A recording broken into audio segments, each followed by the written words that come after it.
Good morning, students. Welcome in this class. This is class 8, subject Social Science, and it is the fifth lecture of History, chapter 2, Trade to Territory. Yes, actually, in today's lecture, the second chapter, Trade to Territory, will be summarized. So, let's we start today's discussion. Yes, students, in today's discussion, the topics which will be recalled are like this. First is East India Company comes India. Second, company began trade in Bengal. How trade led to battles. Battle of Plassey. Company rules expands. The doctrine of lapse and the company's army. So let's we start discussion. Yes, student.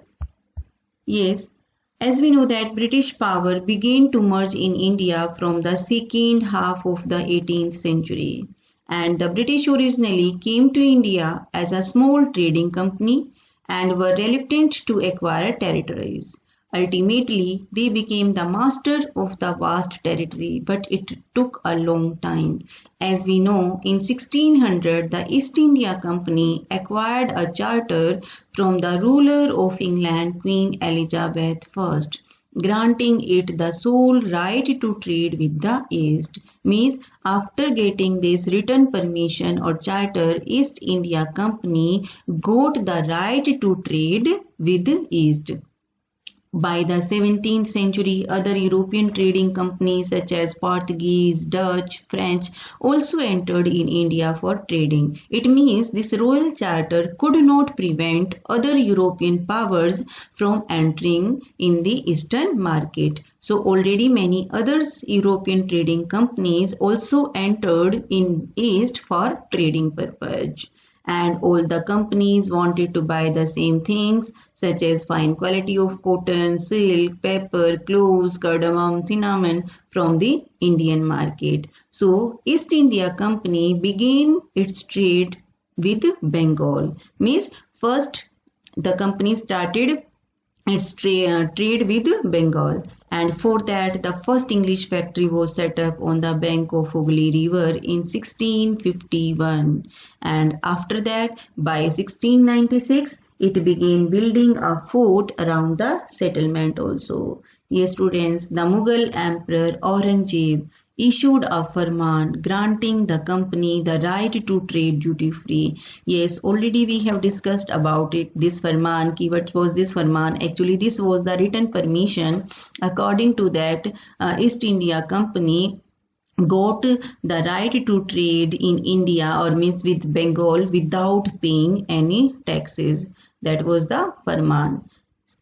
So, but the officials of the company who were carrying on private trade, they were expected to pay duty. Actually, this farman was granting the permission only means to the company, not for the private officials, means not for the officials, those who were carrying their private business or private trade. So but these private officials were also, means they also denied to pay the taxes, but but they had to pay this, they were expected to pay these taxes, but they denied to pay. So but when they refused to pay these taxes, then this action made the Nawab of Bengal angered. Means when they refused to pay, and these things angered the Nawab of Bengal, Murshid Quli Khan.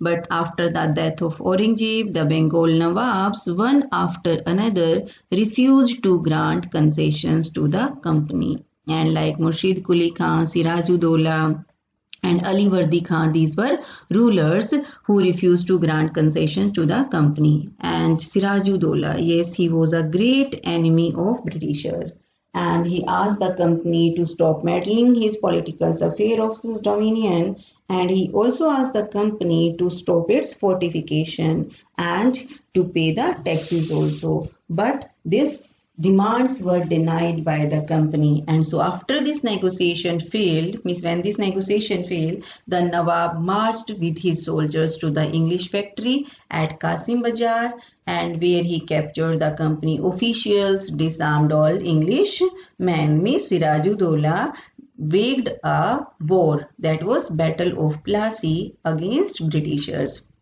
So friends, actually as we know that in this battle Sirajuddaula was defeated and killed by Britishers, and the main reason of his defeat was that his commanders Mir Zafar did not fight for the battle, means he didn't go to fight on the behalf or in favor of Sirajuddaula, and it was the first major victory of Britisher in India. So after that, what happened? As we know, after the death of Sirajuddaula, Mir Zafar became the Nawab of Bengal. And but when Mir Zafar also couldn't prove himself a puppet ruler for a long time, so hence the company deposed him and installed Mir Qasim as the Nawab of Bengal.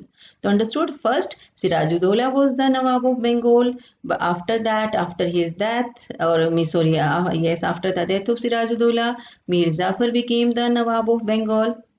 And when Mir Zafar could not prove or could not fulfill the demands of the Britishers, then he also deposed by the company, and in place of him, Mir Qasim that installed as the Nawab of Bengal. So when Mir Qasim complained, he in turn was defeated in the Battle of Buxar. Means when Mir Qasim couldn't fulfill the demands of the Britishers, then company waged a war against Mir Qasim that is known as Battle of Buxar. Yes, after the Battle of Buxar, the company appointed, and in this Battle of Buxar, that Mir Qasim defeated by the company, and after this the company appointed residents in Indian states. Means now they made a new plan in place of puppet ruler. Now they appointed the residents. Yes, students. And who were these residents? Actually, these residents were the officials. Means residents were the officials, or you can say political or commercial agents, and their job was to serve and further the interest of the company. Understood? Means residents were the political or commercial agents, and their work was to serve for the companies and further the interest of the company. This is there. And through these residents, now the company began interfering in the internal matters of Indian states. Yes, soon the company forced the states into a subsidiary alliance. Yes, already we have discussed about subsidiary alliance. Actually, what was this subsidiary alliance? Under the system, Indian rulers were not allowed to have their own armed forces, and they were to be protected by the company. But for that, they had to pay for subsidiary forces. And if any ruler failed to make this payment, the part of his kingdom was taken away as penalty. And Awadh and Hyderabad were the two states then who lost their empire under this subsidiary alliance. Now, company rules expand. Yes, beta. Whenever the company saw a threat to its political or economic interest, he resorted to direct military confrontations. And in this regard, we can give the example of Mysore. Yes, Mysore had become powerful under rulers like Hyder Ali and his son Tipu Sultan. Means these were the two powerful famous ruler of Mysore, and the company fought 4 wars with Mysore, and in the last war, means only in the last war, that was known as Battle of Sringapattam, did the company's ultimate win a victory, means in which company got success, got victory, and Tipu Sultan was killed in this battle by defending his capital Sringapattam. This is there. And the company also subdued the Marathas also in a series of war. 3 Anglo-Marathas war were fought between Marathas and company. So from the early 19th century, the company that pursued an aggressive policy of territorial expansions, and in which one example is there, that is doctrine of lapse. Yes, students, this doctrine of lapse was introduced by Lord Dalhousie, and under the Governor General, Miss Lord Dalhousie, annexations were at the peak. Miss many kingdoms were there which were that merged in the British that empire, and for that The policy which was introduced, that was doctrine of lapse, paramountcy policy.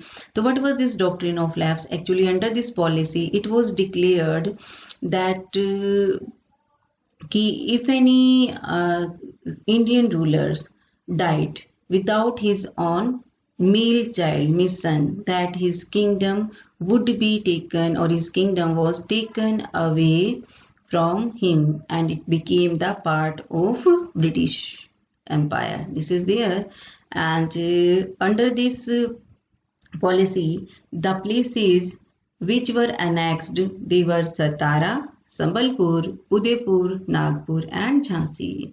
And under Governor General Lord Hastings, a new other policy was introduced, that was paramountcy policy. Under this policy, the British declared them most supreme or powerful, and for that they asked the Indian rulers not to extend their kingdom. Means under this policy, Indian rulers were not allowed to extend their kingdoms. This was there, and under this policy, many or you can say several states were annexed by the company. This is there. Now company's army. Yes. In the early 19th century, now British developed a uniform military culture. Means now they felt a need of army to protect their or to run their administration smoothly. For that, when Von Hastings became the first Governor General of India, he introduced several administrative reforms, especially in the sphere of justice. For that, he made a court system in which two branches like civil court or criminal court were formed. And in the early 19th century, they developed a uniform military culture also. Soldiers were increasingly subjected to European style training, drill, discipline that regulated their life more than people. And now the East India Company was transformed from a trading company to a territorial colonial power. Yes, students.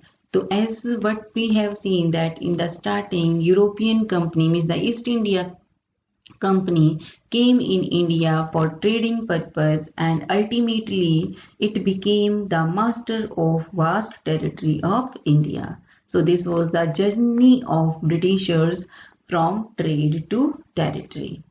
Yes, now the homework solutions of lecture second. Actually, for that now you will get the assignment of this chapter. For that, you check on Adquark your homework column. Now we will discuss the homework solution of our lecture 3. This is there. In which one question is there, write a short note on doctrine of lapse. As we know that this policy was introduced by Lord Dalhousie, and the doctrine declared that if an Indian ruler died without a male heir, his kingdom would become part of company territory. And the Satara, Sambalpur, Udaipur and Nagpur were the kingdoms which were annexed on the basis of doctrine of lapse. Next question, in what way was the administration of the company different from that of Indian rulers? As we know that the company made many reforms in its administrations, and what were these changes and how the administration of the company differ from Indian rulers? Yes, students, the administration of the company different from that of the Indian rulers in the following ways. Actually, the company divided its administration into units called presidencies, Bengal, Madras and Bombay. But in India, the main districts were the main administrative units. So this was the first difference. Means in under the British rules or in the company, the main administrative units were presidencies, and in Indian administration, districts were the main administrative units. Each presidency was ruled by a governor general and districts were ruled by the collectors. The supreme head of the administrations of the company was the governor general, and in India the head of the administration was the king. So these were the differences between the administration of company and Indian rulers. Next question, describe the changes that occurred in the compositions of company's army. Yes. The company began recruitments for its own army, which came to be known as Sepoy Army. And as the warfare technology changed from 1820s, the cavalry, means the horse soldiers, means the cavalry recruitments of the company's army declined. Yes, and in the early 19th century, the British began a uniform military culture. Actually, students, yes, by mistake, the declined spelling is written here wrong. The spelling is Declined. O will not come. Yes, so soldiers were subjected to European style training, drill, and discipline that regulated their life for more than before. Yes. And the last question, name the kingdoms which were annexed on the basis of doctrine of lapse. Satara, Sambalpur, Udaipur, Nagpur were the kingdoms which were annexed on the basis of doctrine of lapse. So in this way, our today's lecture is completed, and for that you will you will get assignments which I told you, and that for that you have to see your homework column on edquark.com. Thank you.